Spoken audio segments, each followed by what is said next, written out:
Hi everyone, Dr. Fink here. Today we'll talk about the natural limitations in an individual who takes anabolic steroids. So quick disclaimer, this is not medical advice, this is entertainment only. For those with a medical condition, please consult with your physician. So we hear that some people might take anabolic steroids and they see gigantic gains, they change immediately, drastically. But you also hear that some people take anabolic steroids and they don't change a lot. So are the drugs they're taking fake, or what is the reason? Actually, individual A and individual B can take exactly the same drugs. Let's say it's pharmaceutical grade anabolic steroids. Individual A takes the same amount, and 6 months later he put on 30 pounds of muscle. Individual B takes exactly the same amount of drugs and he is 5 pounds heavier after 6 months. Why is there a difference? Well, first we have training and nutrition.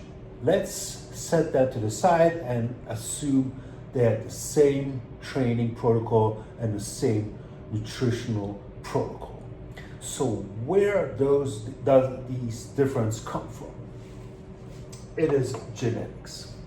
And especially if somebody is taking anabolic steroids, the genetic predisposition to respond to anabolic steroids can vary drastically between individuals. So let's look into details what they are. First, we have myonuclear domain. So myo means muscle, and nuclear is basically the center of the cell, okay? And here I draw a representation of somebody who reacts well to anabolic steroids.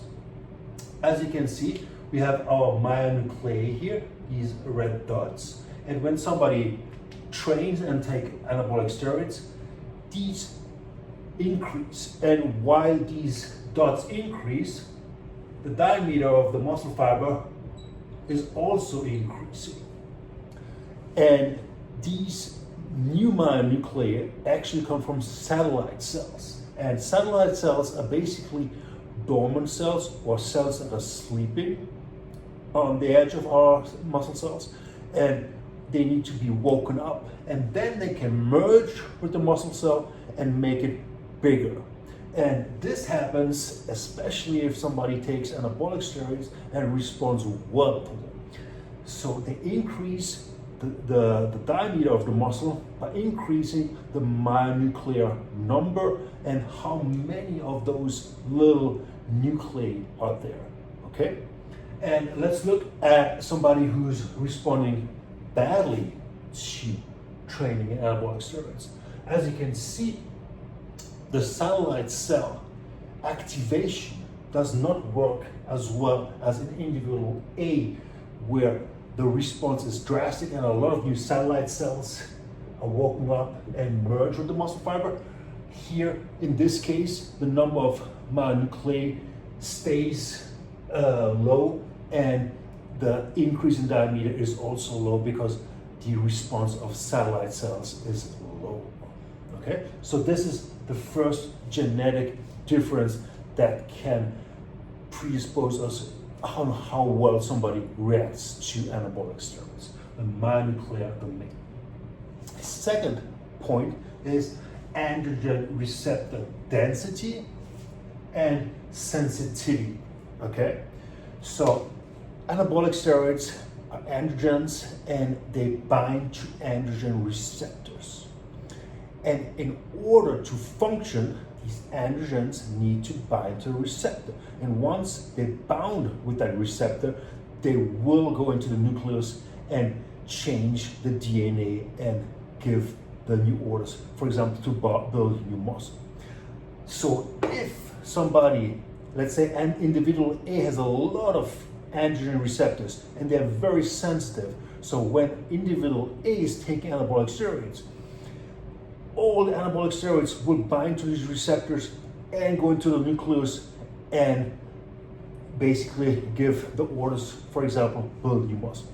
If individual B has a low amount of androgen receptors and they're not very sensitive, then all the anabolic steroids that are floating around, they're not gonna bind to the androgen receptor because they're already filled, okay? So the drug is just floating around without being active because there's a lack of androgen receptors.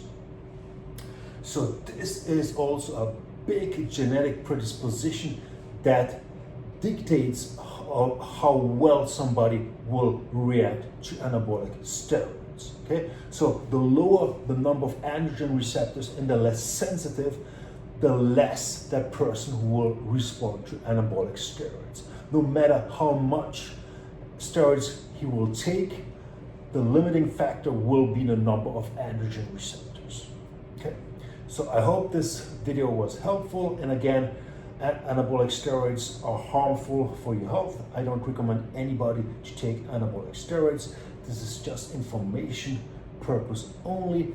And I hope you enjoyed the video and have a great day. Thank you for watching.